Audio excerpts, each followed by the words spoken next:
大家好，我是夏妈。皮薄馅多的蒸饺子，要不要试一下？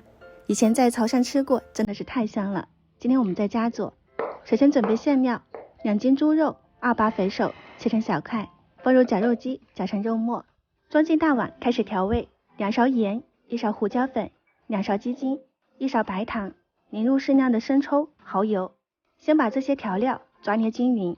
接着再准备少量的葱姜水，里面加一些冰块，分次倒进去，同样是往一个方向搅打上劲，这样搅出来的肉馅紧实又好吃。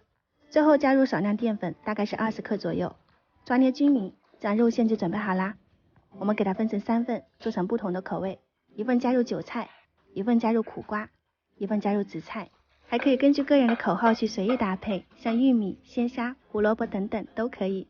馅料就准备好了，先放到冰箱腌制。我们来做灵魂蒜头油，蒜末300克，油600毫升，开中小火，先把水分炸干。这个过程要不停的搅拌哦，防止糊底，直到水分炸干，所有的蒜头漂浮起来，颜色呈这种微黄色，里面加入2勺盐，搅拌均匀。这个时候关火，静置1到2分钟，颜色从微黄变成这种金灿灿的，就可以捞出来。先给它降温，直到油和蒜酥都已经降温了，再给它混合在一起，蒜头油就准备好啦。煮汤粉的时候来上1勺，又香又提味儿。接着开始来包馄饨，也就是包饺子，就是把饺子皮换成馄饨皮，这样的话呢，皮薄馅多。馅料放进去以后捏合，往自己的方向这样子一对折，大肚馄饨、大肚饺子也就包好啦。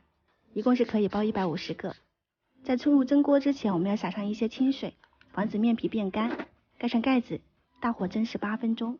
出锅蒸饺子就做好啦，淋上蒜头油就可以开吃了。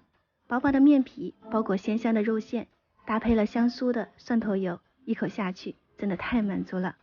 这3种肉馅都特别的好吃，如果你也喜欢，可以收藏起来试一下哦。我先开吃了，喜欢我的视频记得关注我，大妈，我们下期再见。